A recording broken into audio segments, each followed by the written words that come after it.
High friend आमी मौ चले एसेছি আর একটা নতুন ভিডিও নিয়ে। তো welcome to my another videos.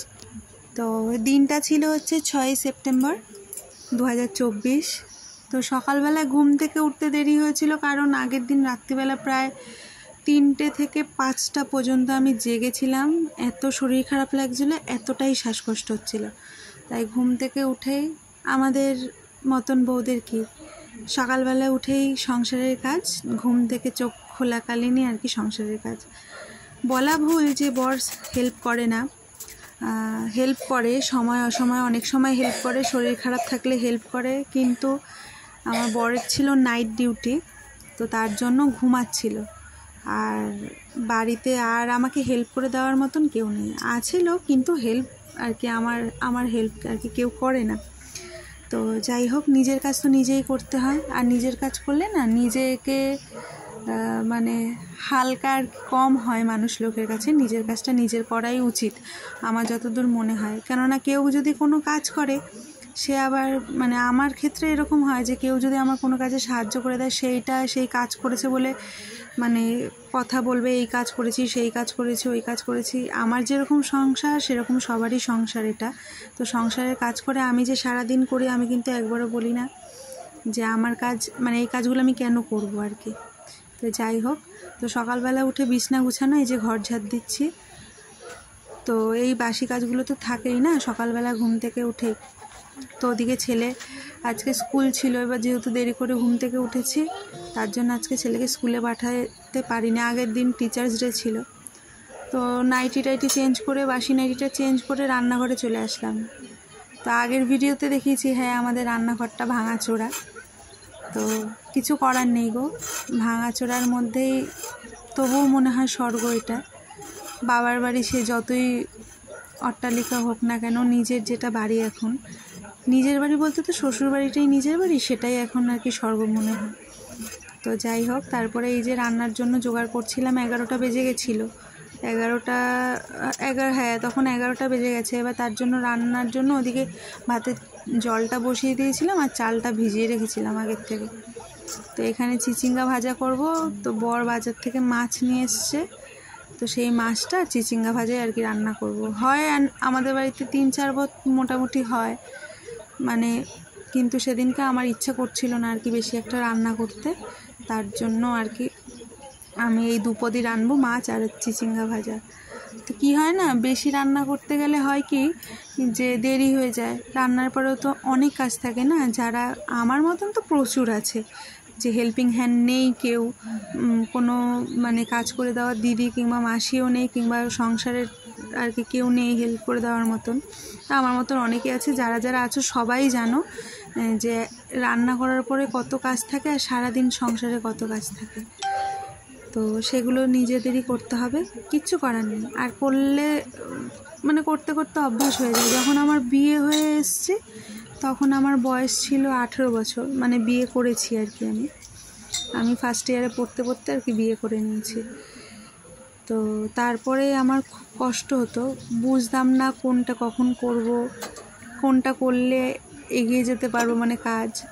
তো সেগুলো না কিছুই বুঝতাম না, আস্তে আস্তে সব শিখেছি। আমার বিয়ে হয়েছে এই 8 বছর কমপ্লিট হয়ে গেছে।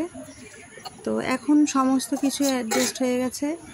এই টালির ঘরেও কিছু হয় না আর মাটির ঘরেও কিছু না। হ্যাঁ, এখন মাটিটা নিয়ে নিচে কার্পেট পেতে দিয়েছি। প্রথম একটু অসুবিধা হতো,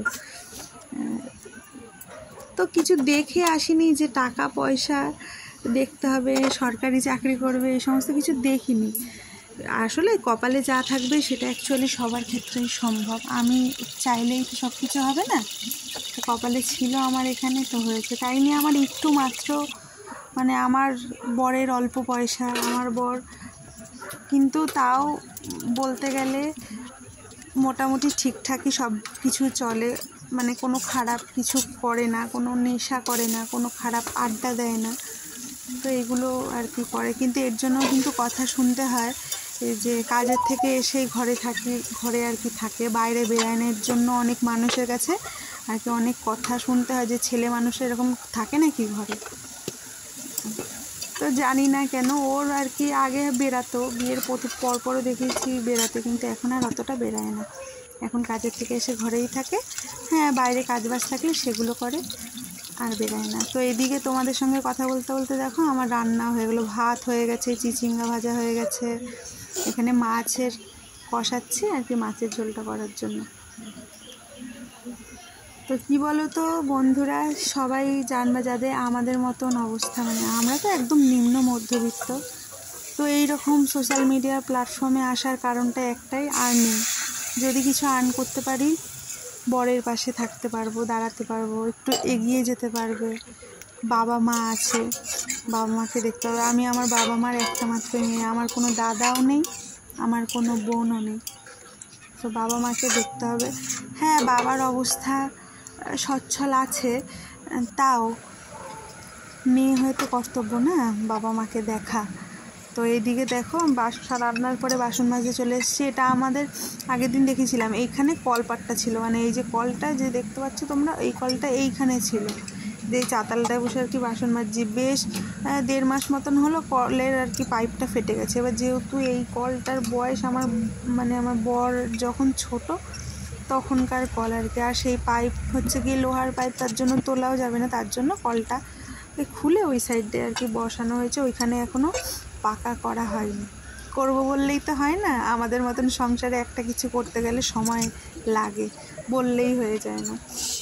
মাঝে মাঝে 250 টাকার কুর্তি কিনতে গেলেও সেটা বিলাসিতা বলে মনে হয়। তো যাই হোক, এরকম তো কথা অনেক কিছুই আছে। সোশ্যাল মিডিয়াতে হয়তো এই সমস্ত কথা কেউ শুনলে পরে ভাববে যে সিম্প্যাথি গেইন করার জন্য বলছে, কিন্তু না গো, সিম্প্যাথি গেইন করার জন্য বলছি না। এটা হচ্ছে কি অ্যাকচুয়াল কথা। যদি কিছু করতে পারি, হ্যাঁ আমার অবশ্যই উপকার হবে, কেননা আমার বরের মাথায় না অনেক টেনশান, সত্যি কথা বলতে টেনশান। সেই টেনশানটা থেকে আমি মুক্তি যদি দিতে পারি, মানে সেটা হচ্ছে কি আমার কাছে সবথেকে বড় পাওয়া হবে। এত টেনশান যে ঘরটা ঠিকঠাক করে করা হয়নি। হ্যাঁ, শ্বশুর করে দিয়ে যেতে পারিনি, শ্বশুরে যে খুব ভালো কাজবাজ করতো সেরকম কিন্তু না, শ্বশুরের যে অনেক পয়সা ছিল তাও করে দেয়নি, সেটাও না। মানে ওদের যেরকম পরিস্থিতি ছিল আর কি, সেরকম থেকেই মানে ওর ইচ্ছা যে আমাদের ঘরে টিন দেওয়া আর কি, ছাদ দেবে ঘরে, রান্নাঘরটা তো ভেঙে পড়ে যাচ্ছে, সেই ঘরটাকে আর কি একটু ঠিক করবে।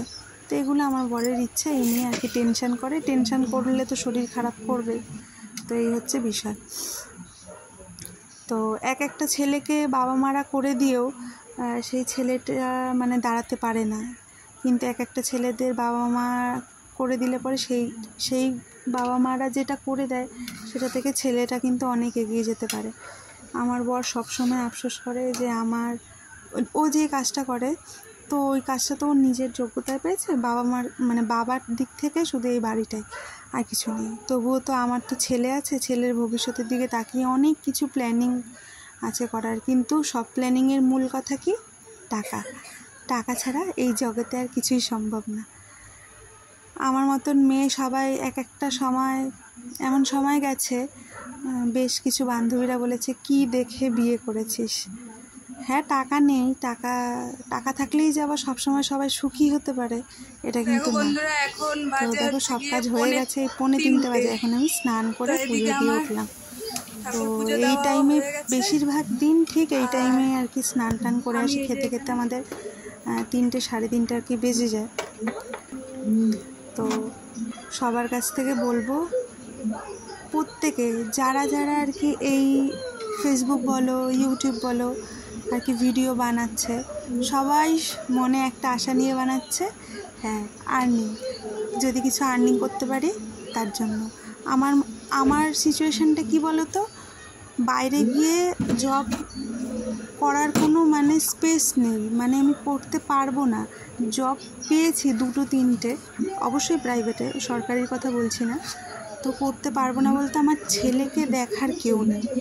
ছেলেকে দেখার কেউ নেই বলতে 2-1 দিন দেখার বিষয় হয় সেটা আলাদা, কিন্তু পার্মানেন্টলি আমি একটা জব করব, সেই ক্ষেত্রে আমার ছেলেকে মানে আমি নিশ্চিন্ত হয়তো আমার একটা কাজে বেরোলে তো যেতে হবে, যে আমার ছেলের অসুখ হতে পারে, আমার ছেলের নানান সমস্যা হতে পারে, সেইগুলো যাতে অন্য কেউ দেখবে সেই রকম কেউ নেই। আর আমি তো একটা কাজ করলে তো সেখান থেকে 10 দিন 15 দিনের ছুটি কিংবা 1 সপ্তাহ ছুটি সেরকমভাবে নিতে পারবো না, তাহলে কি তারা আমাকে কাজ করবে? তার জন্যেই এই প্ল্যাটফর্মে আসা। তো এরবার চলে যাব খেতে। তোমাদের সঙ্গে অনেক কথা বলতে বলতে আমার কাজ, আমার স্নান সবই হয়ে গেল। তো তোমাদের কাছে একটাই রিকোয়েস্ট করব, যদি ভিডিওটা ভালো লেগে থাকে, আমি একদম জেনুইন কথা বলি এবং আমার জীবনে যা যা ঘটছে সেই কথাগুলোই বলি, বাড়িয়েও কিছু বলি না আর কমিয়ে বলারও কিছু নেই। আমার যা আছে ভিডিওতে তোমরা তাই দেখতে পাচ্ছ, আর যা বলছি একদম সত্যি কথাই বলছি। তো ভিডিও যদি ভালো লেগে থাকে অবশ্যই করে প্লিজ আমার চ্যানেলটাকে সাবস্ক্রাইব করে দিও, যাতে আমি এগিয়ে যেতে পারি। এগিয়ে যাওয়া মানে কি বলো তো, ওই যে বরের পাশে একটু থাকবো আর বাবা মাকে একটু দেখবো, আর কিছু কিছু শখ আছে, শখটা তাও বরকে নিয়ে, ছেলেকে নিয়ে শখ, আর নিজেরও 2-1টা শখ আছে, এগুলো একটু পূরণ করতে চাই। তো তার জন্য আসা, যদি তোমাদের ভালো লেগে থাকে তো অবশ্যই চ্যানেলটাকে সাবস্ক্রাইব করে দিও আর শেয়ার করে দিও। শেয়ার না করলে তো ভিডিও কেউ দেখতে পারবে না। যাদের সামনে আসছে তোমরা একটু ভিডিওটা শেয়ার করে দিও, লাইক কমেন্ট করে অবশ্যই জানাবে যে আমার ভিডিওটা তোমাদের কেমন লাগলো। ভালো লাগলেও বলবে, খারাপ লাগলেও বলবে। তো এই টাইমে খাই, এই যে সবাই বলবে যে ছেলেকে লেট করে খাওয়া, না, ছেলেকে মাঝখানে একবার খাইয়ে দেওয়া হয়, সকালে খাওয়ানোর পরে তারপরে একবার খাইয়ে দেওয়া হয়। আবার হ্যাঁ, এক সময় এত কাজের চাপ থাকে, পারি না, একবারে 2-2-2:30টার সময় একবারে রান্না হয়ে গেলে ওকে আগে খাইয়ে দিয়ে আমি অন্যান্য কাজ করি। তো এখন বরকে খেতে দিচ্ছি। বর বলছে যে, মানে আমি বললাম ওকে একটু ভিডিও করে দেওয়ার কথা, তো বললো তা আগে খেতে দাও। আর কি 3টে বেজে গেছে না, খিদে পেয়ে যায় ছেলে মানুষদের স্নান করে আসলে। আজকে আমরা এই ঘরে খেতে বসেছি। তো আজকে এই পর্যন্তই থাকলো, আবার আর একটা ভিডিও নিয়ে 2-4 দিন পরে চলে আসবো তোমাদের সঙ্গে। তো আমরা খেতে থাকি, আবার ওয়েট করো পরের ভিডিওর জন্য। যারা আর কি ভিডিওটা দেখেছো তার জন্য অনেক ধন্যবাদ, আর আমার জন্য একটুখানি ঠাকুরের কাছে প্রার্থনা করবে যাতে আমি সত্যি কিছু করতে পারি। টাটা আজকের মতন, বাই।